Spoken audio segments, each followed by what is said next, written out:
Olá, turma do terceiro ano, tudo bom? Vamos continuar então os nossos estudos, tá? De República Velha. Agora vamos entrar no capítulo 4, que vai falar, na verdade, né, sobre as revoltas populares do período, que são várias e geralmente é um tema bastante explorado em questões de Enem vestibular, certo? Quando cai a República Velha, ou cai alguma coisa mais da questão administrativa, ou cai a questão das revoltas, né? Que é de fato um ponto bem importante, tá? Então, basicamente, né, com a proclamação da República, a gente viu que, na verdade, grande parte, né, da sociedade brasileira ficou, digamos assim, à deriva, né? Como, enfim, né, a gente sabe que até hoje, né, a grande parte das pessoas não são atendidas de fato, né? E, bom, enfim, seria então uma outra grande discussão. Mas as desigualdades sociais se acentuam, né?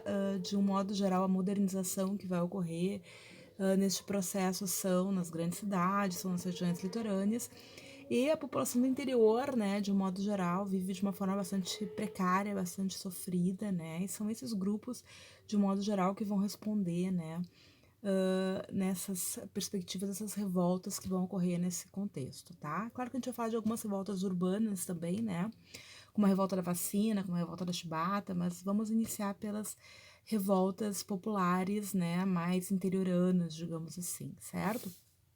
Então, basicamente, a gente sabe que a proclamação da República ela não mudou, de um modo geral, a situação, né, de vida, né, do grosso da população. Pelo contrário, se manteve o latifúndio, se manteve o poderio, né, daqueles que já tinham poder, né, dos fazendeiros, enfim, né, dos chamados coronéis, enfim, são esses grupos que vão se manter no poder, certo? E a gente vai ter uma grande desigualdade social. Bom, a primeira revolta que a gente vai falar um pouquinho é uma revolta bem conhecida, uma revolta bem importante, bem expressiva, que é a revolta de Canudos, né?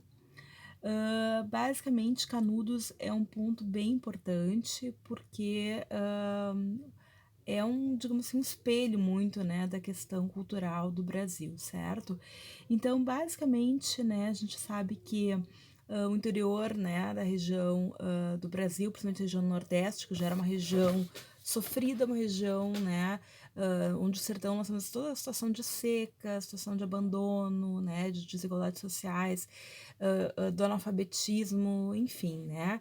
Então, essa situação de né, um grande, digamos assim, uma grande desigualdade social, falta de acesso à cultura, falta de acesso a tudo, digamos assim, é um espaço perfeito para movimentos messiânicos, certo? O que é um movimento messiânico? É um movimento que está vinculado a alguma narrativa religiosa, digamos assim, sabe? São revoltas geralmente em que aparece um líder messiânico, enfim, né? E que a população, né, perdida, a população carente, enfim, acaba tendo nessa figura, né, de discurso religioso, uma esperança, enfim, né? Então, basicamente, Canudos vai se caracterizar por essas questões que a gente está falando, tá?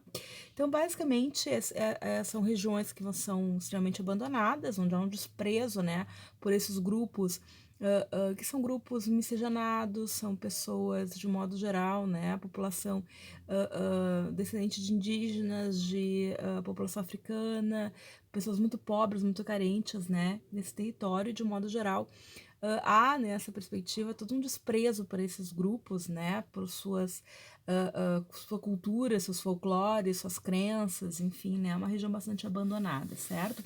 E também nesse contexto, né, que vai aparecer então esse líder messiânico específico, tá?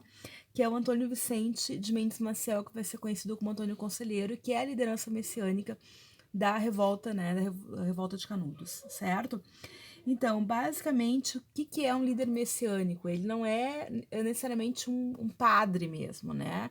Era o Antônio Conselheiro, como vai ser chamado, ele era como se fosse um beato, né? Então, ele era um cara que trabalhou em várias coisas, né? Se não me engano, ele foi carpinteiro, enfim, fez várias atividades, né? E ele dava conselhos, né? Ele era considerado um beato, ele era alguém que se valia, né, da palavra, enfim. E ele então dava conselhos, ele era muito, né, religioso, então ele usava palavras religiosa, mas ele não era, de fato, né, um clérigo, certo? Bom, então basicamente ele dava esses ensinamentos, né, e se valia muito dessa fala popular, né, desses argumentos, era fácil, as pessoas acabavam, então, seguindo ele, né?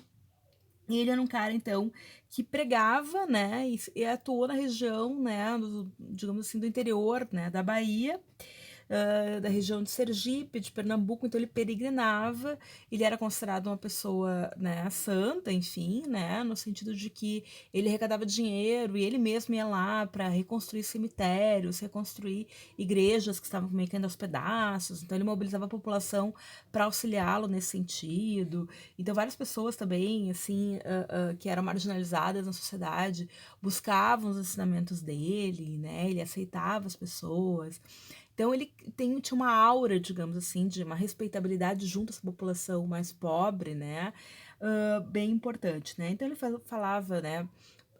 Fazia rezas, ele benzia, ele pregava, né? Fazia uma série de sermões, ele era considerado alguém quase santo, digamos assim, certo? E dava conselhos, por isso que veio o apelido dele, Antônio Conselheiro, certo? Então, basicamente, eram pessoas muito, enfim, né, pobres e que não tinham mais nada, digamos assim, e passaram a seguir ele. Ele peregrinava por vários locais e cada vez mais começou a ser conhecido. Então, assim, antes mesmo da República, o Antônio Conselheiro já era uma figura conhecida no interior, né?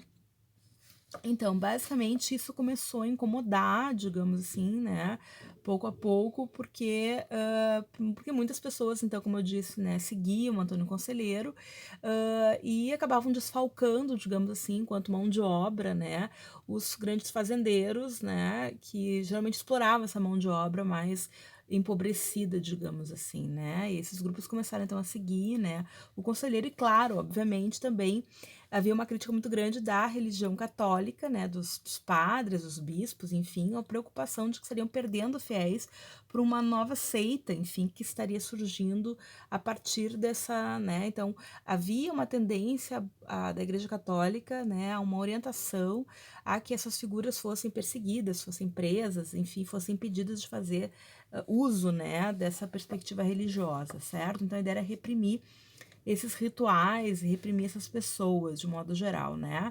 Então, isso, como eu disse para vocês, já havia críticas ao Antônio Conselheiro antes da República, tá? Bom, com a proclamação da República, né, as coisas começam a se agravar cada vez mais, porque com a República também vem a perspectiva dos impostos, né? E há uma série de situações de aumento de tensão quando esses grupos, né, que estão seguindo o conselheiro, começam, então, como é que eu vou dizer para vocês, a se revoltar contra o pagamento desses impostos, por exemplo. Então, em determinado momento no qual, né, as autoridades pregaram cartazes falando sobre a questão da cobrança de impostos, avisando dessa cobrança, então esses grupos, né, do conselheiro acabaram arrancando, né, esses cartazes, começaram a se negar a pagar os impostos. E aí também vai se criar toda uma mística, né, de que o conselheiro, né, e seus grupos eram grupos, além de vândalos, vagabundos e ladrões e bandidos, etc., que também eram monarquistas ferrenhos, enfim, né. E há os historiadores que trabalham com essa questão, discutem um pouco isso, que na verdade não haveria uma perspectiva anti-república, mas que a república atingiria esses grupos, e essa era a crítica também, além da questão da laicidade, digamos assim, em, em tese que a república significaria, porque são grupos assim, o grupo do conselheiro são pessoas de um discurso religioso muito profundo, digamos assim, certo? Então, basicamente, é essa perspectiva, tá, de cobrança de impostos que vai começar a causar as tensões, certo?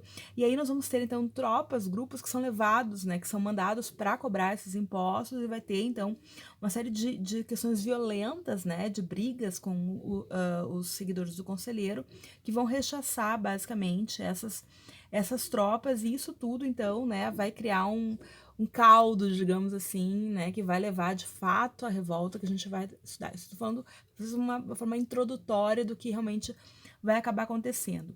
Então, basicamente, né, a gente vai ver que esses grupos vão ser criticados porque no momento que tu resiste aos impostos, tu abre um precedente para que outros também o façam. E era isso uma coisa que não se poderia admitir, né? E além disso, como eu falei para vocês, os jornais da época também vão bater nessa tecla do quanto esses grupos seriam perigosos, bandidos, enfim.